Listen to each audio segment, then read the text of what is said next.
Daily Manna from the Torah by Dr. Ketriel Blad. Shalom everyone, and welcome to this fourth Aliyah of Parashat Balak, Destroyer.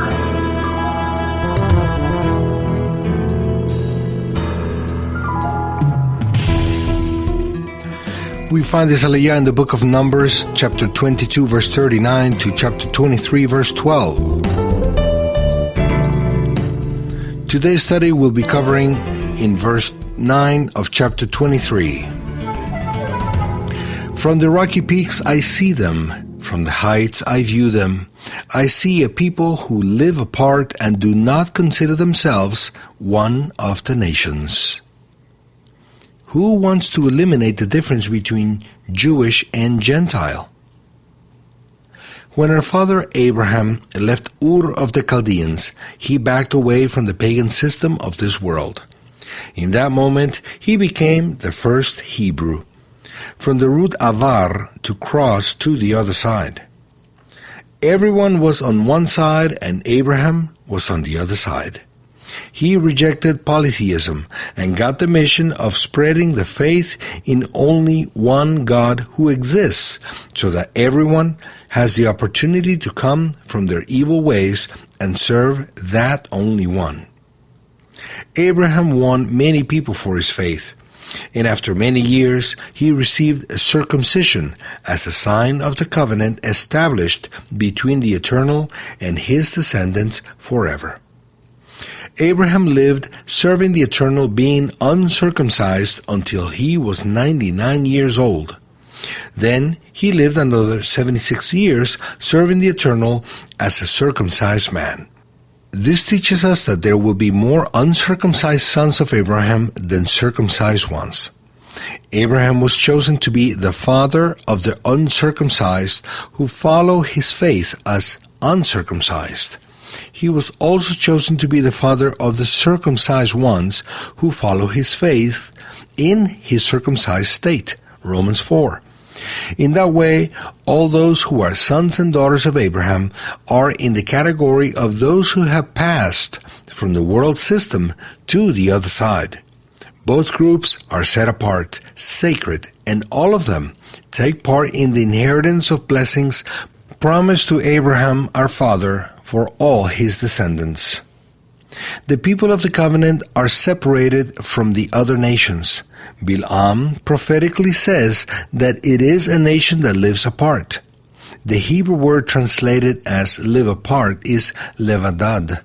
It comes from the word badad, which means divided. The word bidud comes from the same root and is used in modern Hebrew in the sense of insulating, among other things, for construction. The people of the circumcision have been created for not being counted among the other nations in the same way that the tribe of Levi wasn't counted among the other tribes in Israel. They are counted apart because they were chosen specifically to be priests in favor over the rest. The difference between the Jewish people and the rest of the nations has been created by the Eternal and established in the Torah. The Jew is born to feel separated from the rest of the nations. It is his calling and his purpose of being. The day the Jew wants to be like the other nations, he will lose his purpose of being.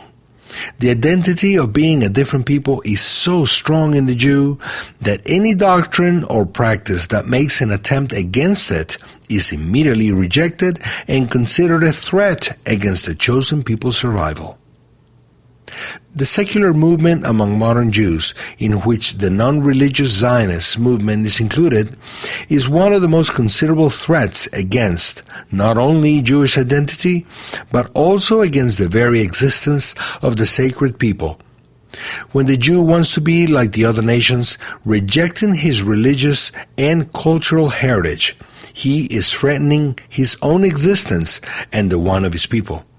However, the threat of Jewish secularism is not the strongest nor the most dangerous. There is another threat, more important, and it is the threat of ideologies and theologies that have their roots in the idea of eliminating the calling of the Jew. A theology that teaches that there is no difference between Jew and Gentile, destroying the foundation of the existence of the chosen, separated people. Any doctrine, no matter how Semitic it may seem, that has a goal to eliminate the distinctive signs of the priestly nation or to create a replacing people to take the identity of the people of the covenant without being willing to acknowledge and submit to their leadership, changing their faith's foundations, is automatically rejected by the Jew. Therefore, Rabbi Shaul of Tarsus, teaching about the separation wall between both peoples being broken down in the Messiah, has to be well understood to prevent it from being turned into a false doctrine that would destroy the Jews' exclusive identity, separated from the chosen ones from among the nations. It is not the law that has been removed, nor the distinctive signs of the Jews, but the enmity between both peoples that was broken down and destroyed by Yeshua's death. This doesn't mean that the particularities of the Jewish people have disappeared, or that the chosen ones from among the nations can live as Jews in every single aspect. The non-Jew that has been grafted in the spiritual olive tree and has received heavenly citizenship can and should learn many things from the Jews, to an extent that the rest of the Gentiles many times may not be able to perceive the differences between them. But the non-Jew can't adopt everything a Jew does without entering the covenant of circumcision, because if he did, he would eliminate the role of the Jew of being a people that live apart from the other nations. A British person who is a chosen from among the nations is firstly a citizen of heaven, along with everything this implies regarding sanctity and obedience to the commandments of the Torah for him, and the practice of the heavenly culture revealed to the people of the covenant.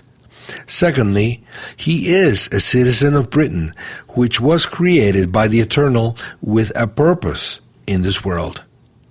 Now, Israel has a double function. On one side, it is a physical people among the other peoples, and on the other side, it is a spiritual people. The rest of the peoples on earth only have the purpose of being physical peoples, each one of them with an important role. Only when someone from the nations adopts the faith of Abraham does he become a righteous one from among the nations. And if he reaches the level of receiving the spirit of the Mashiach and is born again, he belongs to the same spiritual people as the Jew who has had the same experience. We can't remove the differences between Jew and non-Jew, though, because in that case, we would remove a very important factor in the plan of the world's redemption. That was Balaam's gravest sin, when he sent the girls from the nations to fornicate and to teach a pagan cult to the sons of Israel. Had the people not stopped that attack for good in that moment, there would be no Jewish people and the world would be totally lost. In the same way that the chosen people have been set apart, isolated, sanctified from the other peoples, the chosen ones from among the nations have to live a sacred, set-apart life from the rest of the nations. This is the way of being light for salvation to their fellow citizens.